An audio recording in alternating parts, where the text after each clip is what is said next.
Okay, are we ready? Are we ready? Are we ready? We're ready. Hello everyone and welcome along to this afternoon's session, a panel that is going to focus on the first ever very important UK electronic music report as launched by the NTIA, and one that we hope will have a positive impact on the scene and our culture, and use the findings to pave the way for future generations of artists, community and everyone associated with electronic music and nightlife. If you're still coming in, just come in, sit down, take a seat, we'll get it going. Everyone's still chatting, everyone's still talking away. I'm not starting until everyone's quiet. No, joking. Okay, I'll get going anyway. My name is Danny Howard. It's my pleasure to be here leading the conversation with a brilliant panel of speakers and guests here to dig deeper into the report, as well as sharing their own views and opinions and pearls of wisdom along with it as well. Right, I've done an intro for each person, so bear with me. It took me ages to write this.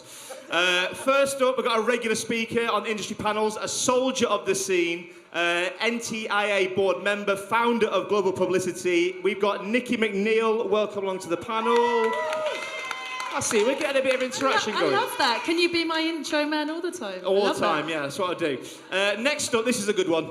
Next up, as far as legends go, they don't come in finer form as they do with this guy. He's a global DJ, a renowned producer, label owner, party planner. He's one of the scene's most trusted voices, and he wears a red cardigan. It's Youssef. I added that last bit in. I can ad-lib. We are delighted to have a former special advisor to the Department of Digital Culture, Media and Sport. Got a bit serious then, didn't it? He now heads up the UK Music Organisation. I'm really interested as well to get his take on this report. It's Jamie and Njoku Goodwin. And finally, when it comes to audiences, strategy and brands, there isn't much, if anything, that this man doesn't know.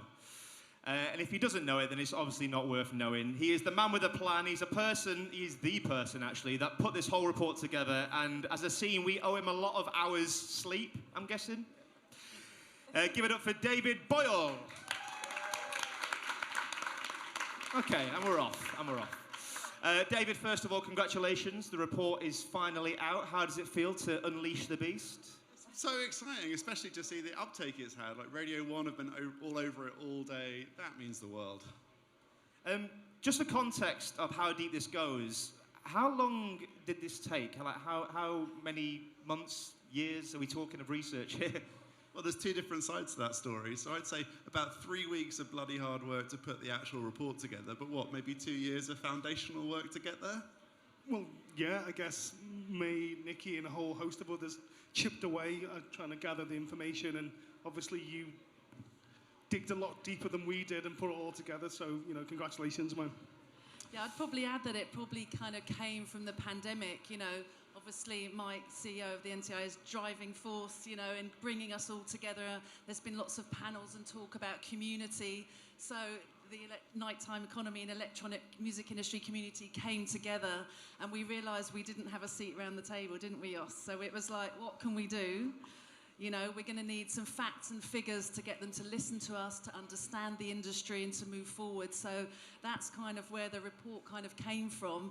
And there was us on a million Zoom calls, wasn't there, for probably about 2 years. Love a Monday Zoom call at 6 o'clock.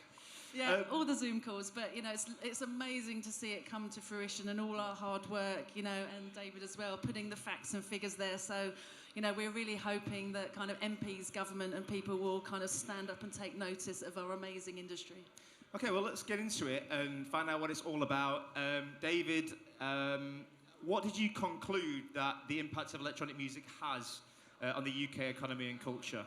Yeah, so 3 big conclusions, really, I think. Why don't we start with big numbers? Everyone loves big numbers, don't we? Dazzle us. Thank you. Yes, that's the reaction. Everyone loves big numbers. So how about £2.6 billion a year as the economic contribution? Come on, that's a lot. 2.6 billion, and that's just the measurable bit. So that's recorded music, where electronic music was the #2 genre in the top 10 in the UK over the last year. It's remarkable. It's festivals where electronic music was the most popular genre at the hundreds of UK festivals that we studied. Also includes nightclubs, we'll come on to that in a minute, and then other live music, live performances and electronic. Thanks to Chris Carey for your hard work on that side of the industry. So 2.6 billion of stuff that we could measure, but I think there's so much more than that. There's all the stuff that we didn't measure, but we described and evidenced. And so some of that is the impact of electronic music on popular culture. So 33% of all of the top artists in the world across all genres have produced an electronic music. That's an incredible influence.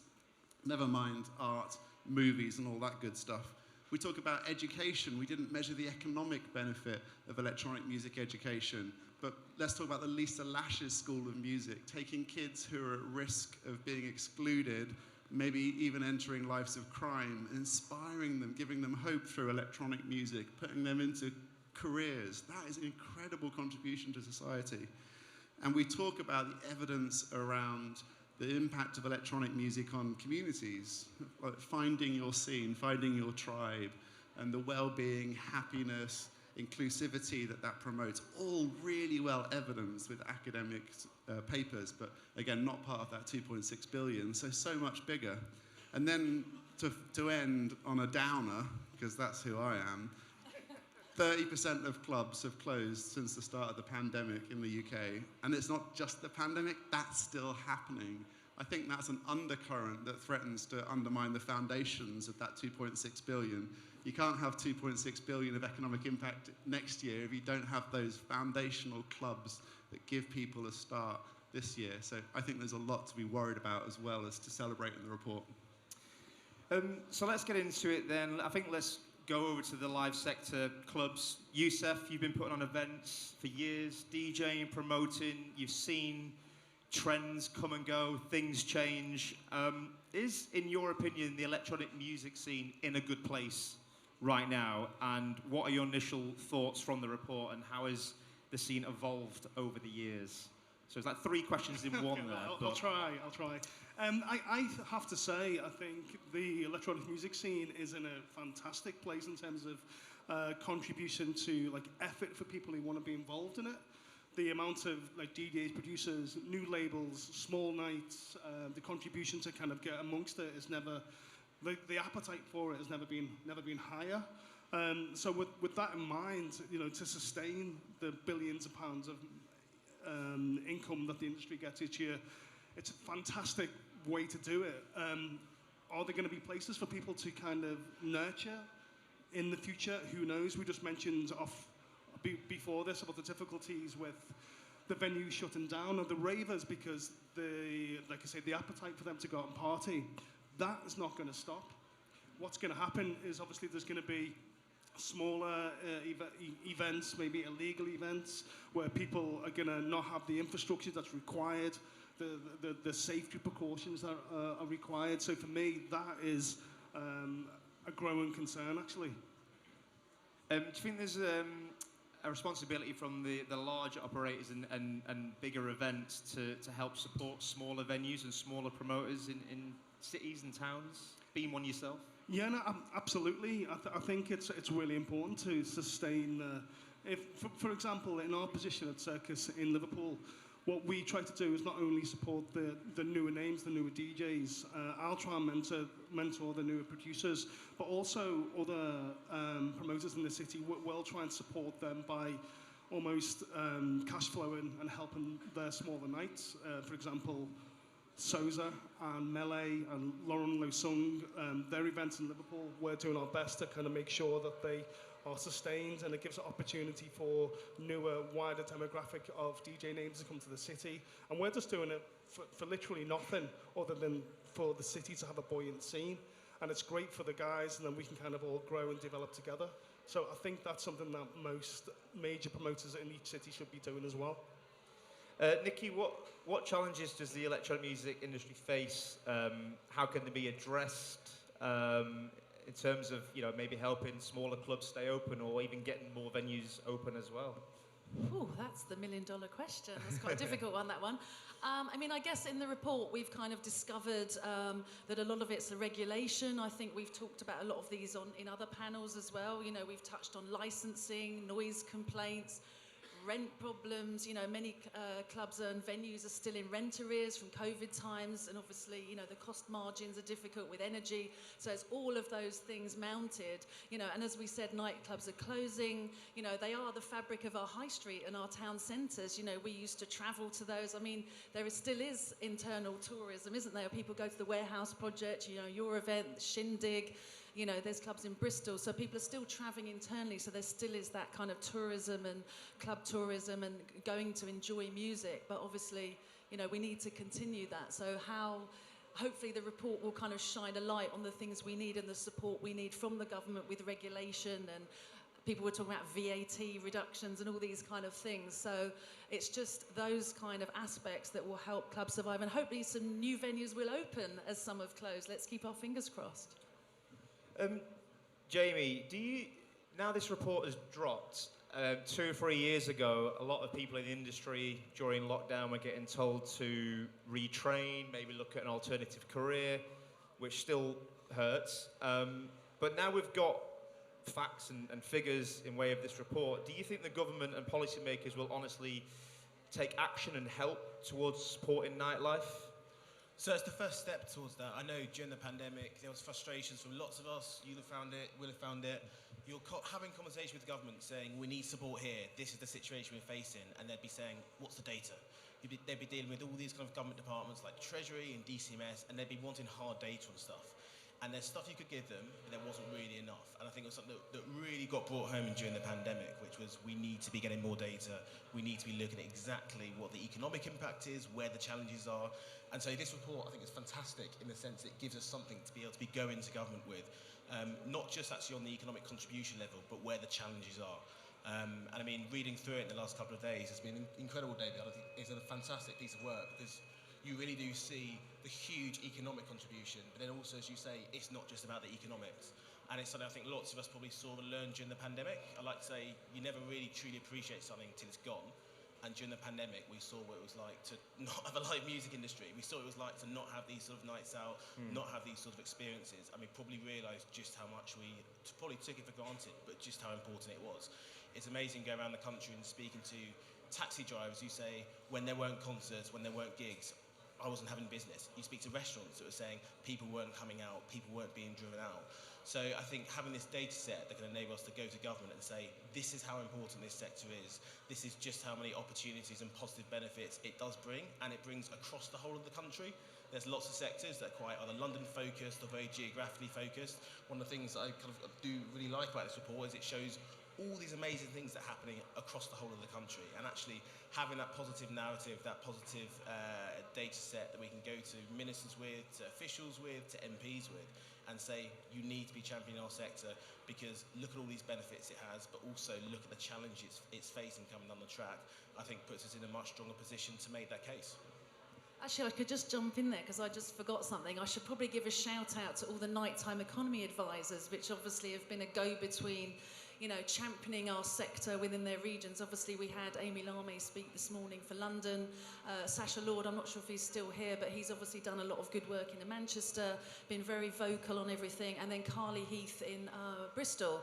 And I know there's a new nighttime economy advisor for Birmingham. I can't remember their name, so forgive me on that one. But hopefully, we're going to look to champion for more in the different cities because we've realised the importance and the good work they can do. So hopefully, we'll end up with one in Brighton, where I live. You know, maybe there'll be one in Sheffield or Leeds or Glasgow. So we really hope that will be a good focal point to be interface between the industry and government.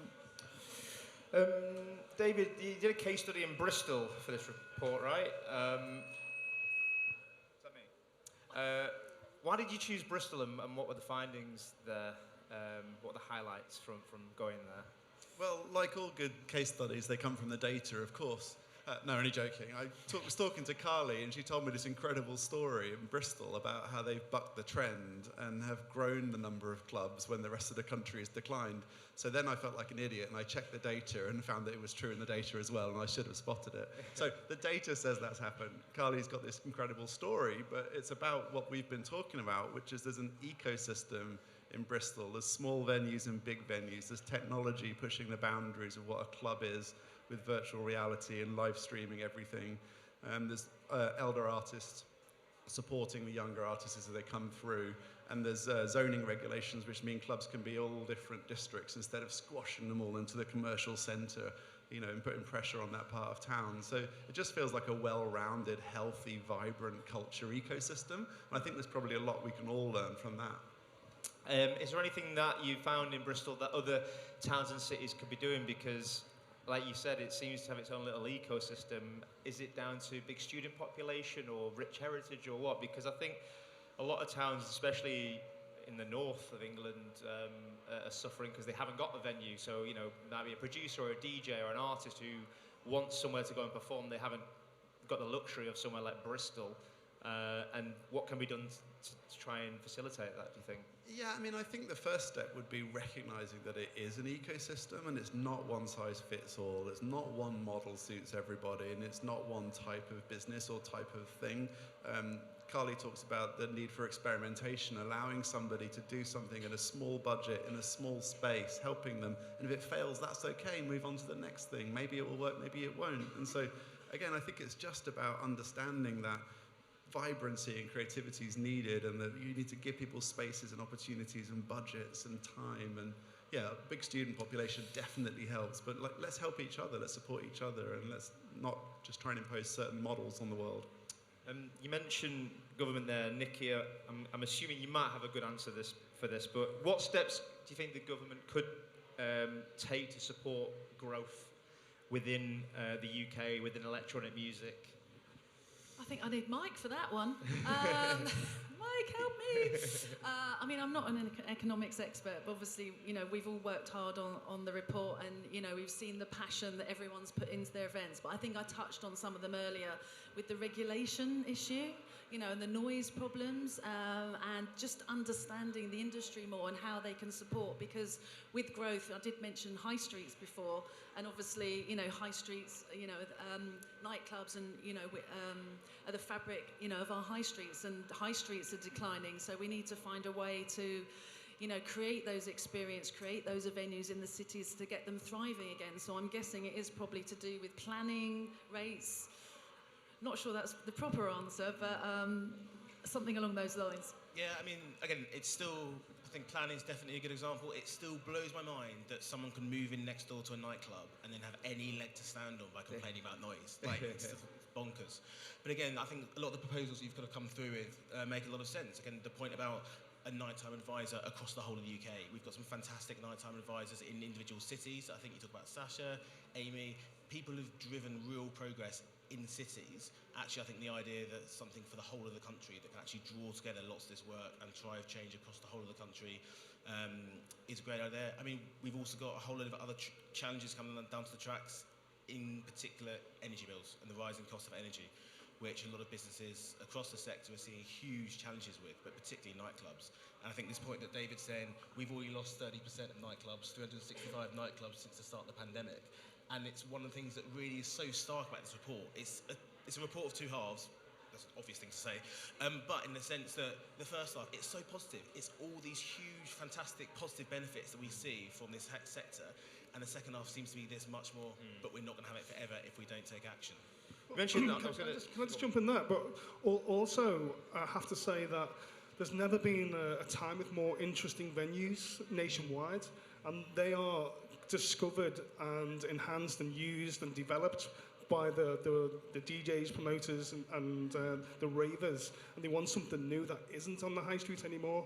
So I think that needs to be embraced, and that the red tape and legislation, that there needs to be an order or a pattern to get these new, more creative, interesting venues like this, I suppose, into the public sphere quicker, rather than have, like I say, all the obstacles in the way to do something what is essentially creative. So, I'm with you on that, but the problem is with interesting venues and events, they're only every so often. There's not a regular, consistent sort of weekly night. So how does someone who wants to immerse themselves in the scene, whether that's as a raver or an artist, how do they do that without those smaller venues? And do you think it's better the way we have it now compared to, you know, maybe 20 years ago when there was those high street clubs or regular weekly venues? Well, I think those high street clubs 20 years ago, for the most part, demanded a certain variety of music. So within those 20 years, the music has fractured into multi-genres, much more interesting, much more quality, a wider range of demographic of people that are into electronic music. So therefore, there needs to be a wider range of environments where people can kind of express themselves and feel safe. But so I think that's what needs to be looked at rather than kind of trying to save what's clearly not working for people. Would you say it's not sustainable anymore to have a regular smaller venue? You know, what are the challenges and risks that an operator faces when they put an event on, for example? Well, yeah, I mean, excuse me, especially these days, the costs to just open the front door are astronomical. You know, never mind the ever-growing DJ bills, no comment. But, you know, so... I'll come on to that in a minute. Yeah, exactly. But what I'm saying is that the costs are naturally handed over to the consumer, to the raver, and that's really difficult. Places like Kitchen Street in Liverpool, which is a 300 capacity venue, you know, very grassroots. They've brought through a whole host of what are like mainstream names now from literally nothing. That trajectory is vital, like you say, to the ecosystem of any scene and any genre. So they need to be like protected and harnessed. And they manage, because of the wider range of electronic music demographic these days and genres, they can sustain not just through one style of music. So we're losing clubs, David. We've established that. Why? Well, and they're losing them fast. Why does that matter? And you know, let's dive into the role of a nightclub and how that supports artists. You know, maybe at a grassroots level, so to speak. Yeah, I think artists, and let's talk about audiences as well. And audience, yeah, inclusivity and yeah, community for sure. Yeah, from the artist point of view, yeah, quite simply, I think it's a few record labels that are learning a lesson that you can sign an artist who's blown up on TikTok, but they might not be able to control a crowd when you put them on a festival stage. So if you haven't done your 10,000 hours grinding in the local clubs up and down the land, then you might not be ready for the main stage. So, you know, there is a need to practice and spaces to practice and to fail safely and then work your way up. So on the artist side, I think it's pretty clear. That message came through loud and clear from so many artists in the report. But from the audience's side, you know, I think clubbing is a bit of a habit. Like, you've got to practice this habit. You've got to get good at this habit, right? And if you don't have a local club, or if your friends aren't going to the local club, then that's a little bit less practice. So you might still go to the big nights. There's a lot of stories about this. Like, I'll go into the town for the big night, but you don't do that day to day. You don't build that same familiarity, that same relationship. You don't go deeper into the music, into the artist, into the scene, and it never really becomes the same role in your life that it otherwise would have done. So we need places for artists to practice, but we need places for audiences to practice falling in love with the scene as well. I'm still a bad dancer as well. I've been going 20 years or whatever. Also, I think, you know, all young people deserve to have access to a local venue where they can build community, you know, discover new music, feel safe, find their tribe. You know, as you were saying, learning to be an audience. But, you know, you want every young person to have access to that cool space where they discover music, they can be an artist, you know, evolve as a person, you know, find their music tastes and those kind of things. You know, it would be a shame if there isn't one locally they can access easily. It is, and I'd just add, this isn't the sort of thing you can just switch overnight. It's the sort of thing where there's a danger in 5 years' time, 10 years' time, we're going to look at things and think, you know what, there hasn't been this pipeline, there hasn't been this ability for younger artists, for younger DJs to be working their craft, and actually we don't have the next generation. And it's the sort of thing where you can't just wait until 10 years' time and say, oh, moment's gone, let's do more to support venues. It's the sort of thing we need to be doing now to be making sure that pipeline and that part of the ecosystem, which is so important, is protected now. Is it as simple as, in some cases, more activity choices, internet, gaming, social media? Because back in the day, obviously going out, that's how you met someone, that's how you connected. Do you think it could be as simple as that, affecting it? Well, it's hard, isn't it? Yes, there were changing trends. Yes, there were sort of changing audience habits. I mean, one of the things I think the pandemic has done is sped up a lot of these trends, a lot of these changing trends. But also, we see there's almost more demand for music than ever before. If you look at the global music market, so the global music market is going to grow from 26 billion to 52 billion by 2030. There's huge demand for people for live music. There's huge demand for people for recorded music. So actually, I think the demand's out there, but there obviously is a question about how you actually capture that demand because, like I say, trends change, and the 20-year-olds of today want something slightly different to what the 20-year-olds of 5-10 years want, and it's a question of just keeping up with those audience tastes and audience trends and demands. Yeah. Can I just add as well about technology? Because I think electronic music sector is definitely leaders in a lot of technologies and experiences. I mean, if you look at some of the Afterlife shows, if anyone have seen the amazing visuals that they did in Printworks recently, you know, and I think Eric Pritz's show that he did at Amsterdam Dance Event with the big hand and the visuals. So I think maybe they're evolving into kind of more experiences, and you've kind of got to put on a bit more of a show or thing. But some of those things, if any of you haven't checked them out, please do so. They're really cutting edge and amazing. But unbelievably expensive. I mean, I just want to make that clear. Well, that leads me on to my next question, but go ahead.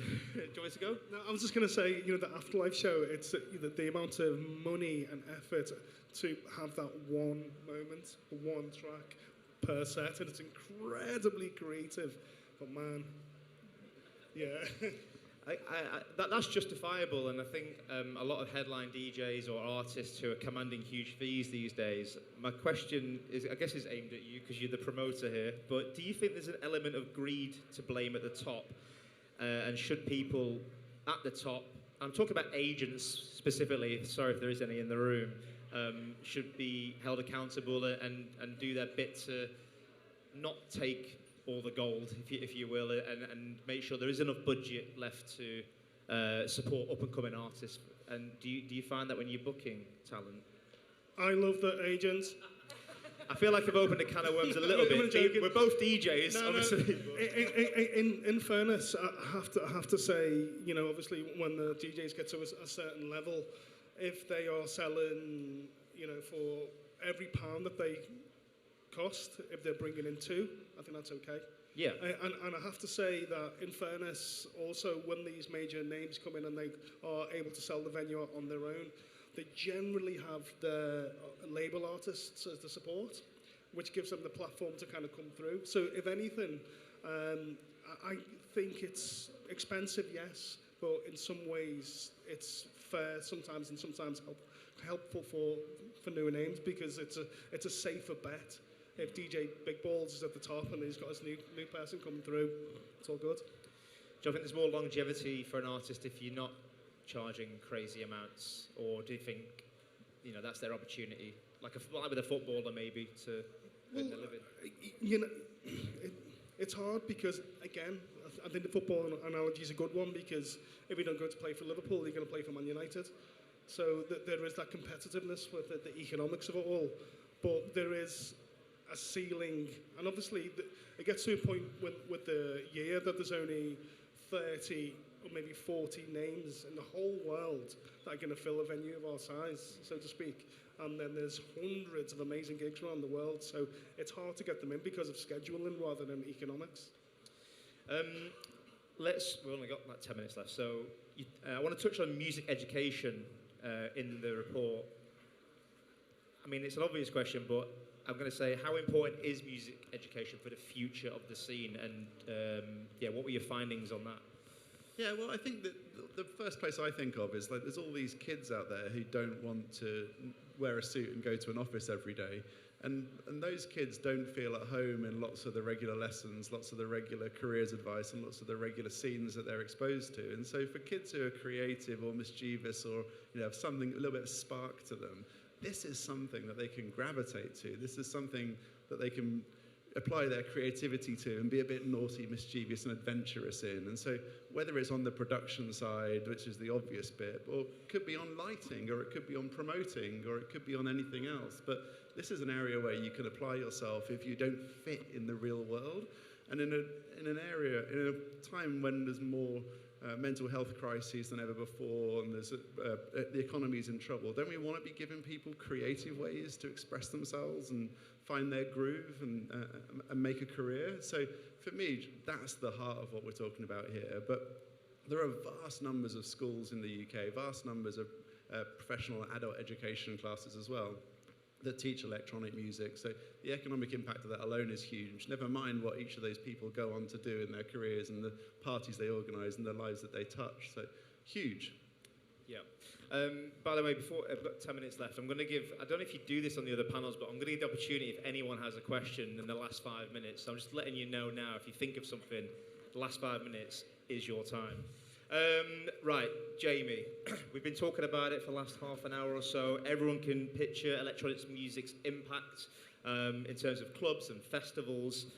But how has electronic music influenced the music industry and popular culture more broadly across the UK?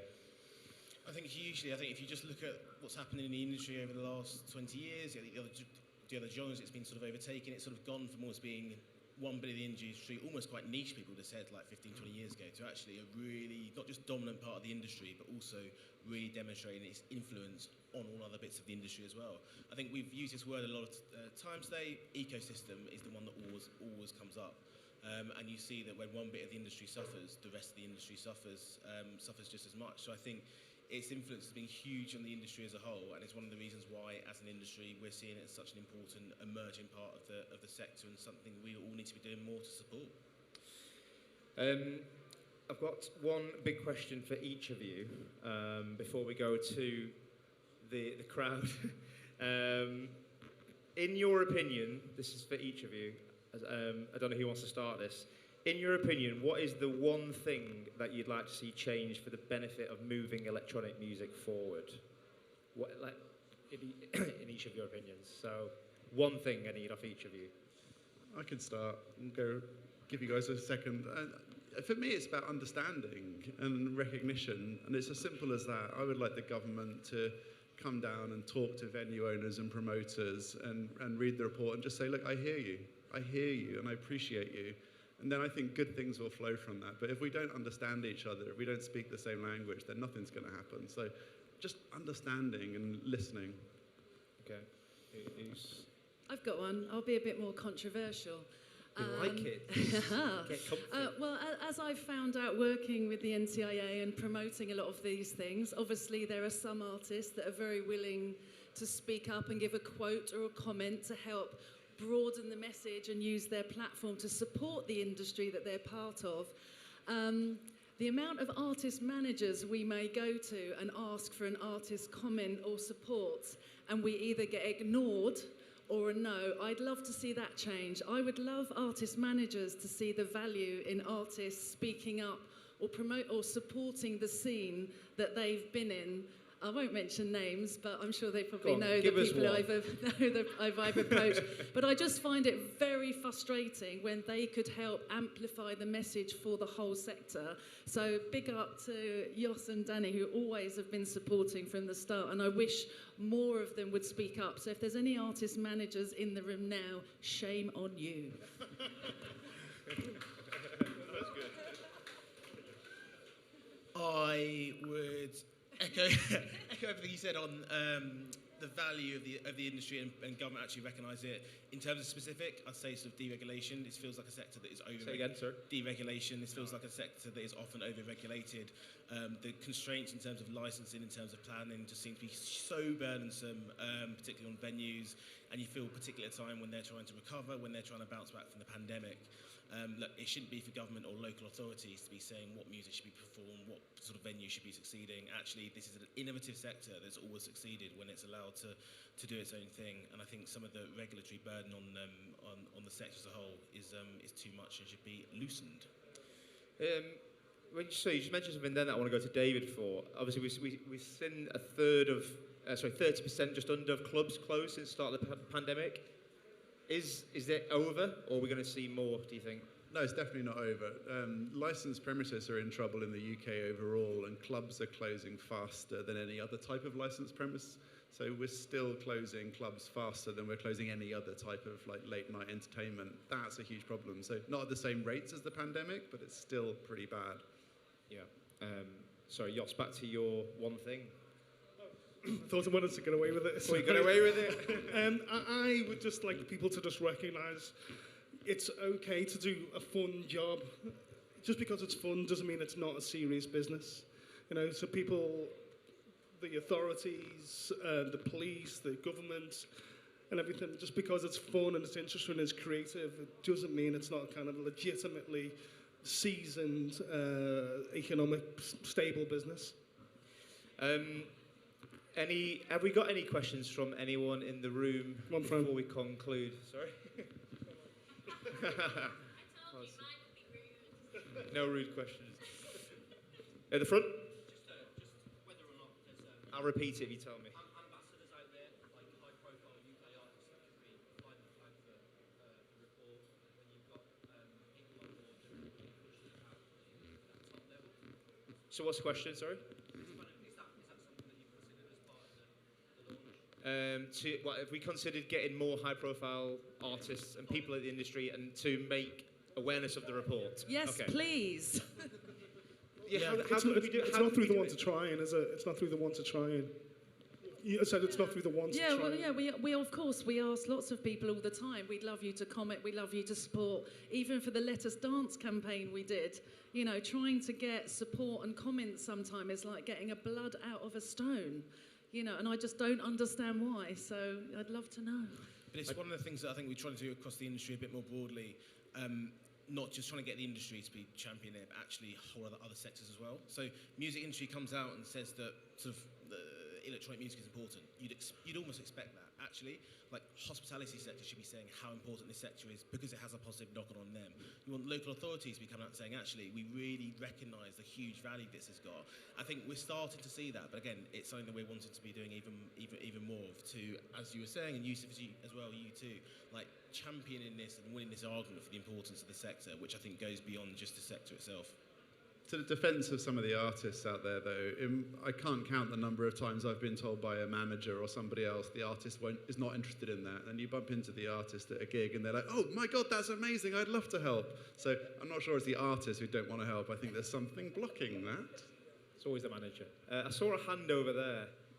You might have to come over and maybe speak into David's microphone. Oh, there we go. So over the pandemic, there was a lot of everyone sort of went towards live streaming and went on that side. That sort of may has reduced now that events are back. Do you think that is something that's going to stay, doing online events? For example, like Tomorrowland are still doing their sort of virtual festival and putting that on. So do you think that's something that would be potentially made a profitable model and carry on into the future to push the culture and basically appeal to a different audience that can't necessarily come to in-person events? Thank you. Well, I guess, will it be profitable over time once it builds up a momentum? I think its currency is more interested, it's more valuable in just contributing to the scene in some way, putting some more assets out there, seeing people grow, listen to new music, rather than kind of just the economic footprint immediately. It is that question of, is there demand for it? I mean, there does seem to be demand for it versus actually how much it costs to actually do it properly. Yeah. But if you look at the way the tech's going, in 5-10 years' time, you're going to be able to be doing these things so well and probably at a huge kind of profit. It's just a question of how you get there. And there's a wider question of whether us as an industry and as a sector are really preparing for it in the way we could be doing. I had a strange conversation a couple of days ago with someone who was reminiscing about how, 20 years ago, I can't believe how naive we were. I remember when people thought that streaming wouldn't be a thing and we'd always want to hold the physical copy. God, we were so deluded. And then in the next sentence said, this live streaming thing will never catch on. And it's interesting how these things sometimes come around, but I think there's definitely a case for us to be looking and trying to work out where things are going to be going in the next 5 years, the next 10 years, the next 15 years, and trying to do the work now to make sure we're keeping up with that sort of change. I mean, funnily enough, we're actually live streaming this. So, hello everyone watching at home. Is that everyone? I didn't see any more hands. Oh, we've got one more. We've got time for one more. I was just wondering if there were any recommendations from the report that you'd sort of highlighted on it. And then the other question was, I know that you're having trouble from artists and managers in terms of support in that way, but there's also this issue, especially coming from Northern Ireland, where we don't actually have nightclubs defined in legislation. We have a monopoly in the market, and then those small venues, we find that artists are being booked. They haven't signed up on their contract. You know, the promoters are then saying this artist is going to play, and the next minute they're pulled from the bill and they're in a venue that's maybe holding 1,500 people that monopolize the market. So you have this issue where I think artists and managers need to understand the locality of the scene as well to make ethical decisions and how to support that. And I know that's very difficult for artists and managers, but there has to be an effort to do it, or, for instance, our scene will die in Belfast. Yeah, on the recommendations, so I think the role of the report is mostly to highlight the positive value of the scene, and then a little bit to highlight the jeopardy that exists with this undercurrent of club closures. But plenty of people I talked to gave really thoughtful recommendations. So we talked about some of them, the nighttime advisor for the whole of the UK to level up the conversations to government. A lot of people talked about the VAT relief during the pandemic, which was incredibly helpful and was the difference between making a loss and breaking even, or maybe making a profit. That would be a really easy way to help small venues to succeed or to exist for a bit longer. So there are a bunch of different recommendations in the report, absolutely. We should add as well that I think Mike's now put the report on the NTIA website. So if anyone wants to download and read the report in full, it is on the NTIA website. Yeah, and it highlights what a great position electronic music is in. Just to conclude, was it 2.63 billion off the top of my head in terms of economic impact? And electronic music is the second most popular genre, I did read it, behind pop, bigger than rap music, bigger than hip hop, bigger than rock. We are in a really, really good place at the moment. So I guess it's just celebrating that, not losing sight of where we want to go, and make sure we nurture the next generation and give them the opportunity that we've currently got at the moment. So if you haven't read the report, go and read it. More importantly, share it, because it's only going to be for the good of our scene. And big up the guys for putting it together. David, Jamie, Nikki, and Youssef, thank you for your time. Thank you for your time. And stay around for the next panel.